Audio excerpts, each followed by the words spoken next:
Hey everyone, I'm Sam from EnglishForStudy.com, and today's lesson is an interesting one.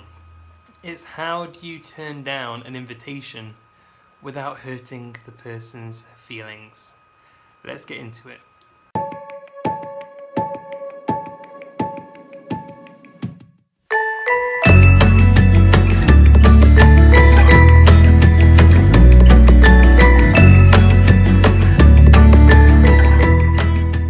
And before we get into today's lesson, I just want to remind you that at my website, EnglishForStudy.com, you can join my free email course where I go over the 5 biggest mistakes that English learners make when they're learning English. And these mistakes can actually stop you from improving. So it's my goal to kind of help you to overcome these mistakes and start progressing in your English again. Because that's what I do. I help advanced English learners and people who are almost there become great in their English. So let's get into today's lesson. How to turn down an invitation without hurting anyone's feelings. So this happens quite often if you're working or you're going to university in an English-speaking country and you have English-speaking friends.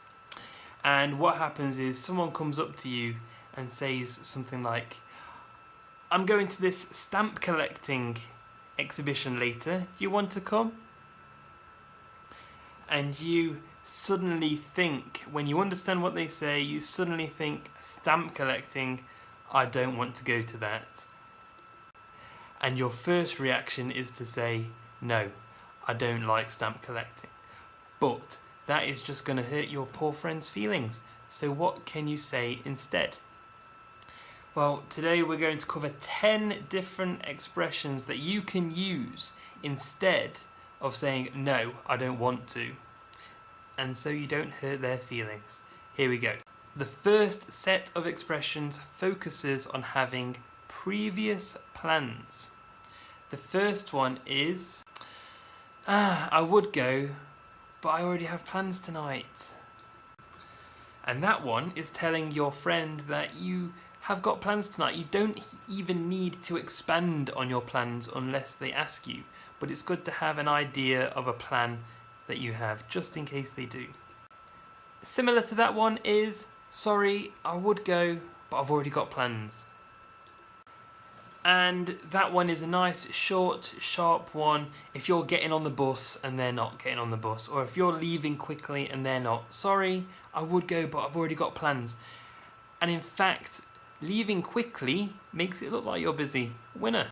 The next one is, sounds good, but unfortunately, I've got to look after my dog tonight. And the whole key to this one is sounding really disappointed when you say unfortunately. I would go, but unfortunately. And the next one is, oh, Mondays aren't good for me. I have an art class tonight. So obviously, if they ask you on a Tuesday, you don't say Mondays aren't good for me. You say Tuesdays aren't good for me. But you say, oh, Mondays aren't good for me. I have an art class tonight. And that's good because it tells them exactly why you can't go. And it also tells them, don't ask me to do anything on a Monday ever again. This section is about not feeling well. The first one here is, I would, but I don't feel very well today. Do you notice what I did with my voice? I made it sound like I was a little bit sick. The next one is, oh, I can't really go tonight. I feel a bit dodgy.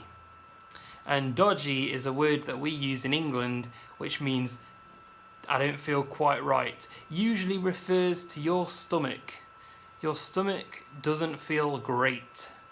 So if you're feeling a bit dodgy, it kind of tells the person that you might be going to the toilet soon. And the next one is, oh, I've been feeling a bit ill lately, so I was just going to go to bed early tonight. And this is a good one because you don't have to be really sick. You could just be feeling a little under the weather. But you say that you're going to go to bed early and you'd already planned to do it. And now we're in the final section, the miscellaneous section. This is where I've just put any kind of expressions or sentences that you can use to get out of going to the stamp exhibition or anything that your friend invites you to that you don't really want to go to. Thanks for the invite, but I'll give it a miss. I went before and I didn't really like it. So this one is telling your friend that you're not really interested in that place. You've been there before and you didn't like it. Now, if that is a lie and they ask you why didn't you like it, they might sniff you out and find out. But if you really have been before and you really didn't like it, then it's a good one to use, because it's telling them that you're not refusing them because of them, you're refusing them because of the place. The next one is, oh, that's not really my thing, but have a great time. And that one is telling them again that it's not them that's the reason you don't want to go, it's what they're going to do, which is the reason why you don't want to go. And you also wish them to have a good time, which closes the conversation in kind of a positive way. And the last one is, I would love to go, but I've got so much to do for tomorrow. And that one doesn't give anybody any chance to kind of persuade you to go, because you've got too much to do.